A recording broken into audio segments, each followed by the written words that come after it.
Eu moro do lado da aeronáutica lá em Curitiba. Às vezes eu vivo ouvindo um som de baleia vindo do céu.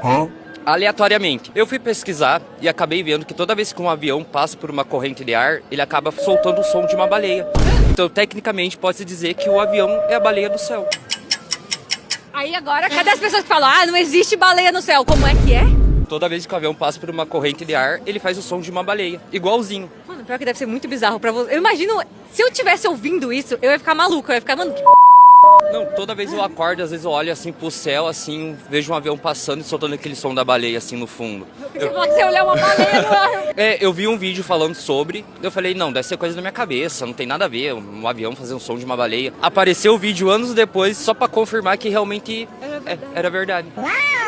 Bizarro. Agora eu quero estar perto de uma aeronáutica pra Eu saber. fui andar de avião esse tempo atrás, pela primeira vez, e acabou acontecendo comigo dentro do avião. Eu falei, mano, eu tô dentro de uma baleia, não é possível? É igual, o som é igual. Igual, se você tiver a oportunidade de estar num dia aleatório e ver um avião passando, pode ter certeza que você vai acabar ouvindo. Eu vou.